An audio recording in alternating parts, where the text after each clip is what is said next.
Welcome to our channel, the channel that covers a lot of maintenance and a lot of repair and much more. We cover some RVs, trucks, cars, some engine rebuilds are coming up, and some front end stuff. And then we'll do anything else that looks interesting. We'll do some hunting videos we've done in the past, some travel videos. We've done a little bit for reloading, and hopefully we'll have some more of that. So if you think you'd be interested in some of the content that we put up, please subscribe to the channel, hit the like button, the notification button, and share this channel and this video, the videos ahead with your friends. So for now, let's move on to our next content. Hey there, how's everybody doing? Welcome back.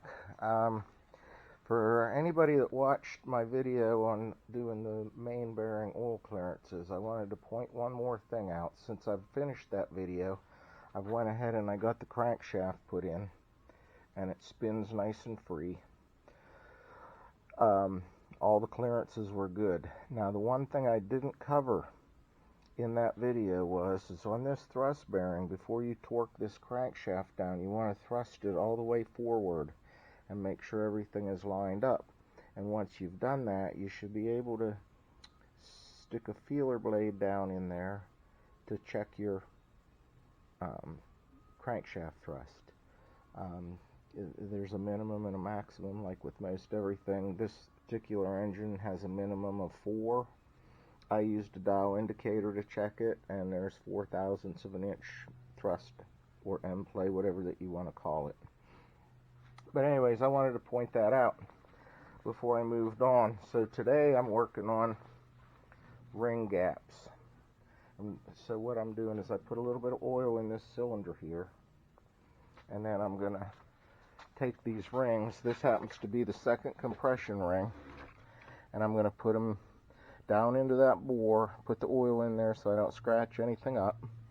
I don't know if you can see that or not, but on the top of this ring it says top. Top does not mean the top ring. This is the second ring down, second compression ring. The top means that the top part of it, where it says top, that goes up toward the top of the crown of the piston. So, with that being said, I'm going to show you how I'm doing this. The correct ring gap for these, from what I figured out, was like 0.140, 14 thousandths, 14 is the minimum. Alright, maybe 14 and a half when I did it with the calculator. This is board 20 over, and there's a calculation that says 14 minimum, but for every 10 thousandths that you go over, you add a certain amount. I don't remember the exact calculation, and it's probably going to be different on every engine that you do. But this came out to like 0.0147 would be the minimum. So I have a feeler blade here, 15 thousandths, setting the ring in here. I'm making sure it's even the whole way down, and I'm making sure the end gaps are even, and I'm going to slide this in here 15 thousandths. If you can see that, it slides in there nice and easy, and it's probably maybe 16 thousandths. But the main thing is here, obviously you don't want a 1/4 of an inch there, but you do want to make sure that you've got your minimum gap, that it's not too close, because whenever things start to heat up, then you're going to run into an issue of possibly these things actually hitting one, expanding, and the ends hitting if you don't have the proper gap. So another thing too is I have a pair of ring expanders here. They're kind of cheap, but they do the job. It's way better than rolling a ring on. When you roll the rings on, you take a chance of breaking the ring, and you also take a chance of damaging the piston. So I've got it in my expander. This is going to go in the second down compression groove. I've verified that the top is up I'm going to slide this down as far as I can, and I'm going to get it in the groove, and I'm going to release it. Once it's released, I'm going to put it on. I'm going to move it around, make sure that it's not binding anywhere. Now these rings, whenever you get ready to put them in an engine, they get a particular stagger. And these rings didn't give me an exact stagger of how they wanted it, so I pulled up a couple of Ford staggered ones, and that's what I'm using. But just don't roll the ring on there, because if you roll it on there, it can scratch this up bad, you can break the ring, and so on and so forth. When I get ready to put them in, I'll soak these in oil, and I'll use this chart right here and stagger them this way. So, I hope you find this helpful. Go ahead and please subscribe to my channel, like it, and share it, and put something in the comments if you want to know anything, or you want me to go into more detail about something. I'd be more than happy to while I'm in this engine. So with that said, y'all have a great day, and we'll talk to you next time.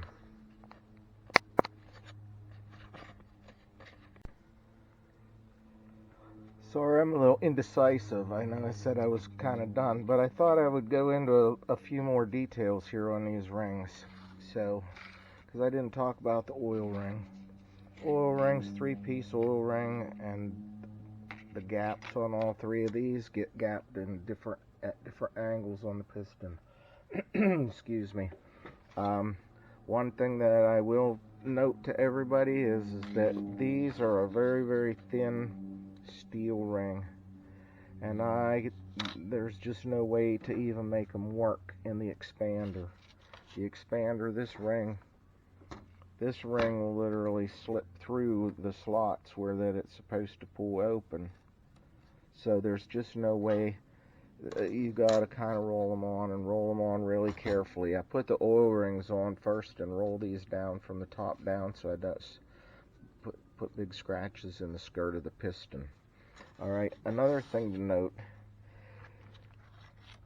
is these rings are cast iron, so there's no real good way of saying, telling them apart.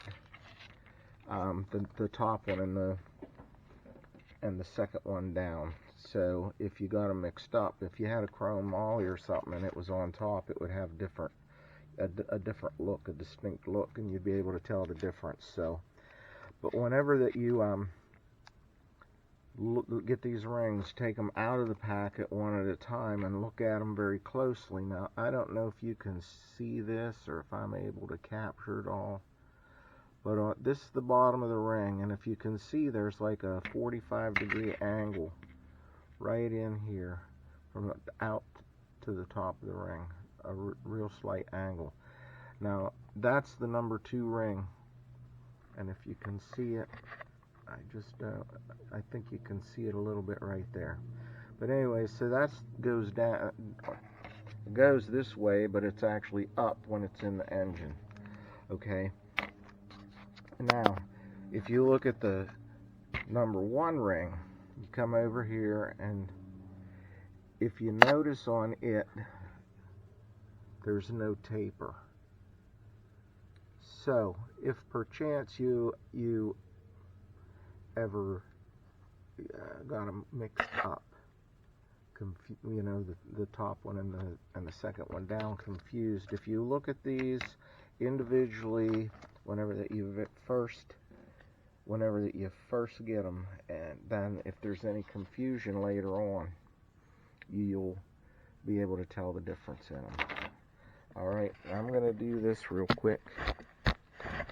Put this camera on my head just to see if I can show you something here. When I put this ring on here, and right now it doesn't matter where these gaps go, because you're going to have to stagger them right pretty much after you oil them up real good and put them in your, and get ready to put them in the engine. You'll stagger them the way that you want to stagger them, and then from there you'll